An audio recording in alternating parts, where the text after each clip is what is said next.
Hey friends, Ash here with Gents, and this is part 2 of This Week in Fragrance, right at the end of 2019. So part 1, in case you missed it, came out yesterday. Talked about a lot of new fragrances from Creed, Dolce & Gabbana, Mercedes-Benz, and Calvin Klein. Today, got even more new fragrances to talk to you guys about that are going to be on the market very soon. We've got a lot of fragrances to talk about today, a lot to cover, so let's jump right into it.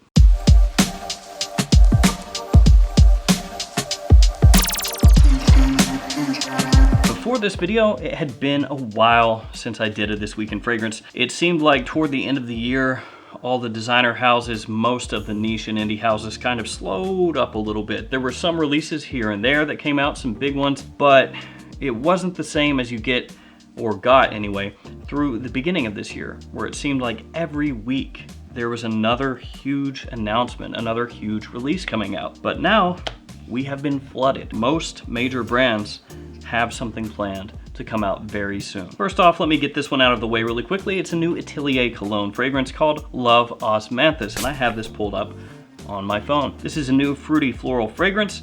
Osmanthus flower from China brings peach-like creaminess, while lemon from Italy adds brightness and warmth, both grounded by cedarwood from America. Discover the Osmanthus flower with Atelier cologne. Sourced in China, this nocturnal flower blooms at night, adding a fruity essence to an exotic garden under the moonlight. Love Osmanthus captures the aura of this special flower in the same way a secret garden provides a haven to forbidden lovers. That's what I'm talking about. I love that copywriting. Atelier Cologne, of course, is a niche house that's very well known for making citrus-based fragrances.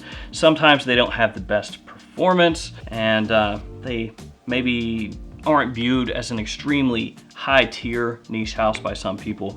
But as far as very nice, pleasant-smelling citrus fragrances, they're one of my favorites. And of course, they're available at Sephora's all across America. Next, let's talk about the other Mercedes-Benz fragrance that's going to be coming out here very soon, Mercedes-Benz Man Intense. Mercedes-Benz Man Intense is a woody, spicy fragrance for men.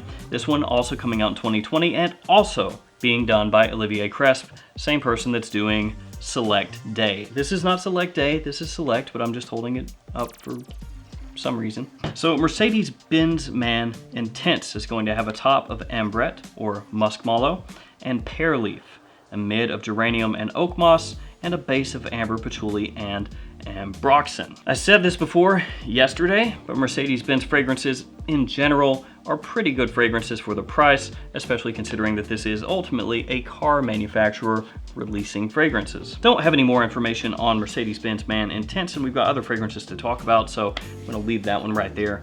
Keep going ahead. Next up is Gucci Guilty Love Edition. Oh boy. Gucci Guilty is not the most loved designer line out there. You see what I did? The fragrance community in general really loves to take shots at Gucci Guilty. Just the whole line for the most part. Some people give Gucci Guilty Absolute a pass because of how different it is, and other people absolutely hate Gucci Guilty Absolute because of how different it is. But Gucci Guilty in general is a line that's made to be mass appealing. It's made for compliments, made for versatility, made for your average guy out there. So there are a lot of people that love them. That being said, I don't really actually like Gucci Guilty cologne. That's neither here nor there, just wanted to throw that out there. So Gucci Guilty Love, that one is apparently already available at stores. I went online and checked. It's apparently right now at my local mall. It was there the day that it was announced online, basically. So this one kind of came out of left field for me. Now, Gucci Guilty Love, according to the brand, is a celebration of liberty and freedom, which continues as another chapter of the Gucci Guilty story unfolds, marking the first anniversary of #ForeverGuilty. 2 limited edition scents are born, the Gucci Guilty Love Edition. They are really marking the first anniversary of #ForeverGuilty with a fragrance release. Is #ForeverGuilty that popular? I'm way out of the loop. Apparently there are just people all over Instagram, #ForeverGuilty. Oh boy, how amazing. Anyway, living free from expectations, Gucci Guilty Love Edition Pour Homme is a new, modern, aromatic fougere spicy green scent. Its striking spirit is characterized in vibrant cold spices, citrus, and enigmatic masculine aromatic woods. Playing on the faceted freshness of ginger, originally an African spice with a vivid and energizing scent, the fragrance's fruity and sparkling tonalities are enhanced by the kumquat accord, mandarin, and pink pepper in the top. A balanced combination of lavender, geranium, and rosemary comes together at the heart for an aromatic edge. Sophisticated patchouli and textural benzoin bring a sensual power and long-lastingness, while vetiver is the central heady note for this modern masculine creation. So that's how it's supposed to smell according to Gucci.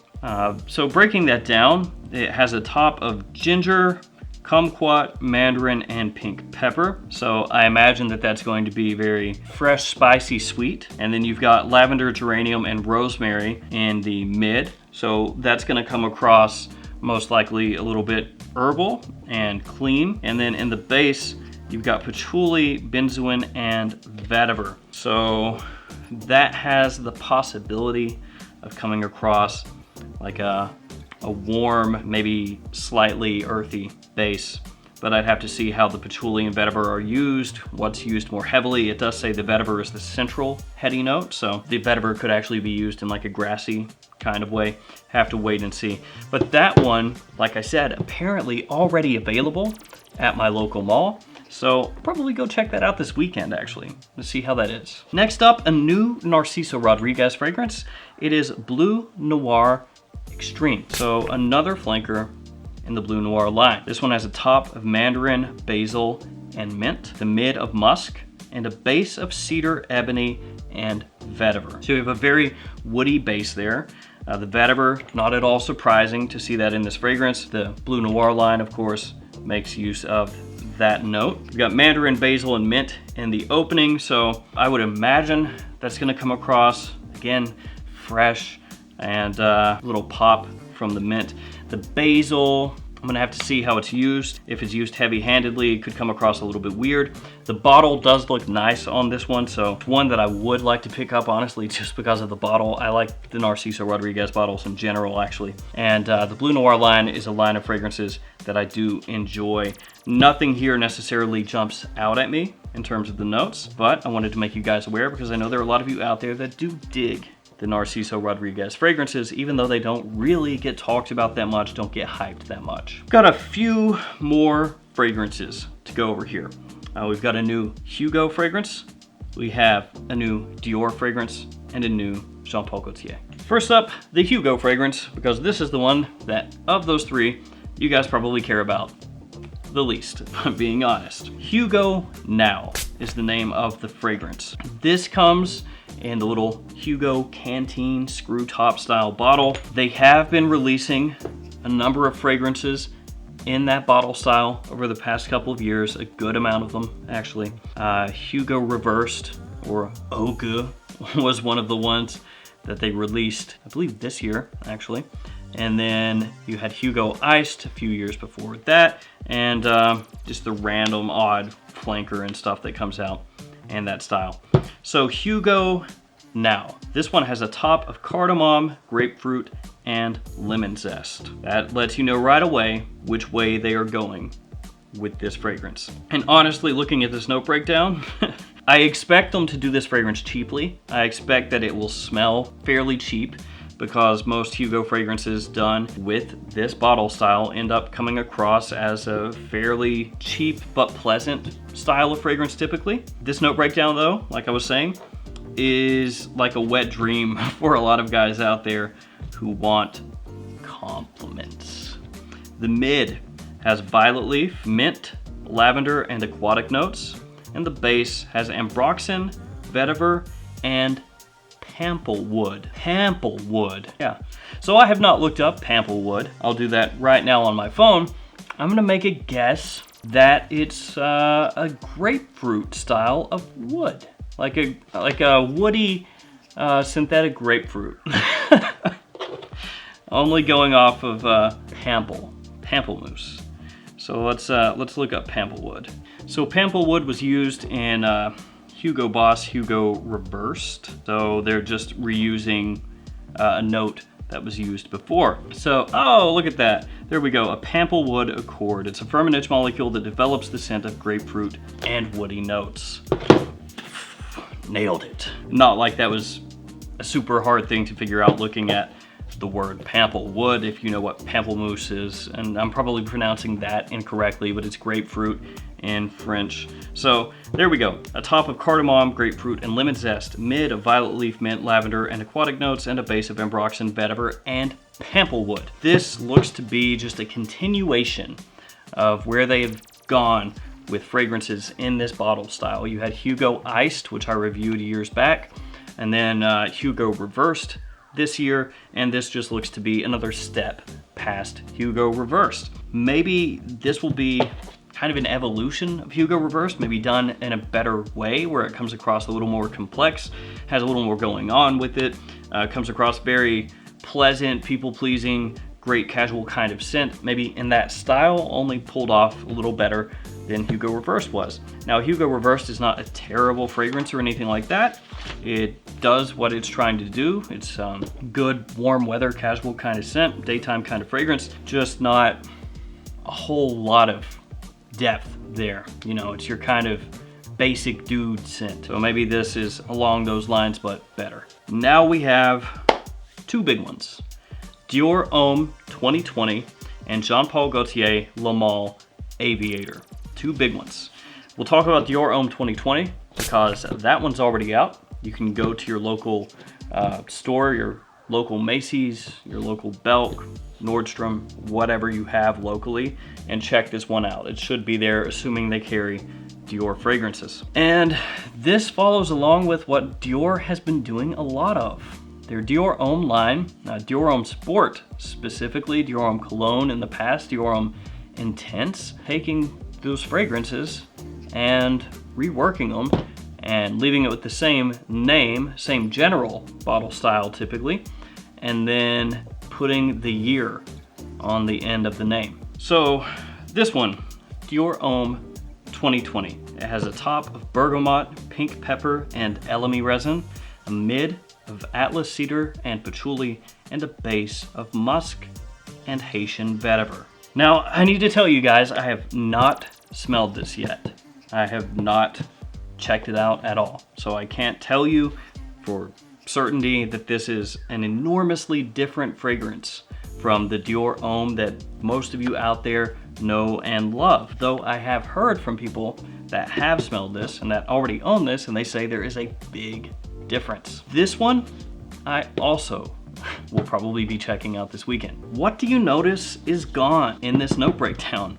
Oh, just, you know, literally the most prominent notes in the fragrance. Well, the fragrance that used to be. Iris, not there. Cacao, not there. Leather, not there. Lavender, nope. Amber, nope. None of that either. So Dior Homme 2020 doesn't have any of the notes that Dior Homme is known for. They're just gone. You have pink pepper now. You've got elemi in the top, and then you've got cedar and musk. I don't know what to tell you guys. Like I said, I've not smelled this one. If you have smelled it, leave a comment below and tell us what you thought about it, but that's a pretty big departure. I mean, everything that made Dior Homme is gone.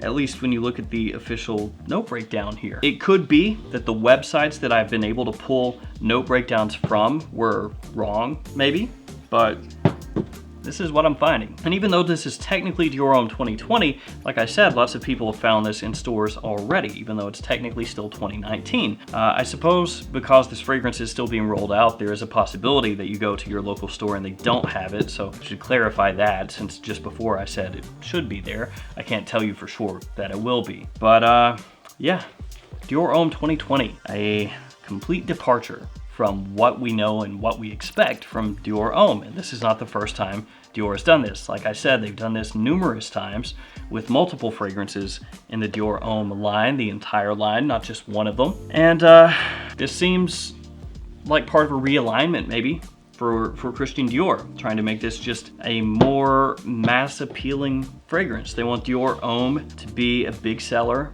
like Dior Sauvage, or at least that's the way I'm reading this. And now they've taken that formula and they've said, remove the things that the average guy may be against here and just replace it with some generic stuff. Now, it may smell awesome. I hold out hope that it does, but that's the note breakdown for Dior Homme 2020. And that takes us to the last fragrance in this week in fragrance, the new Le Male Aviator by Jean-Paul Gaultier. This has a top of lavender and mint, a mid of violet, and a base of amber, vanilla, and woody elements. So we had Le Male in the navy, and now we have Le Male Aviator. And this one looks more like an army kind of torso. At least it's got that green coloration. This is their newest limited edition, which has been something that they've been doing for quite a while now. I mean, of course they have the summer editions, but then they've had other fragrances come out like Eau Fraiche. That was originally, oh, it's a limited edition, you gotta get Eau Fraiche, it's gonna go away, Popeye Eau Fraiche. And then they said, well, actually it's just the Popeye that's going away. We're just gonna switch it up. And then they had Superman, and then they had the little I Love Gaultier cartoon guy giving like I think he was doing the bicep gun show kind of deal. But this is the new limited Le Male. You've got lavender and mint in there, not a surprise at all. Lavender, of course, the note or one of the notes along with vanilla that line is so well known for, and mint has been a staple in the Le Male fragrances for quite a while. People seem to really enjoy it, at least most people, the lavender sweet mint kind of combo. This one throws you violet in the mid, so it could be interesting. It could come across a little green. Sometimes violet can come across a little aqueous, a little watery. Other times, of course, violet can come across smelling like petrol, gasoline. I would bet you $100 that this one does not come across like gasoline, I'm just saying. And then in the base, amber, vanilla, and woody elements. So I imagine you're gonna have a nice, pleasant, kind of basic woodsy base with the sweeter, warmer vanilla and amber sitting on top of it. Those are the only notes that I have as of right now, so I can't go into too much detail with you guys, but if you know that line, you probably have a good idea of what to expect from that fragrance. Just looking at the note breakdown, I would assume it's gonna be a nice spring, summer, daytime kind of fragrance. And that one is gonna wrap up this week in fragrance. A lot of fragrances, 2 parts, but we got it done. These are some of the biggest fragrances that are gonna be coming out online and in stores in the very near future. As we head into 2020, I'm expecting some more releases to get dropped. I'm expecting things to start ramping up again. So hopefully you'll be seeing many more This Week in Fragrance videos in the near future. All right, guys, thanks so much for hanging out with me today. Thanks for all your support, and I'll see you guys again tomorrow with another fragrance video. See you guys.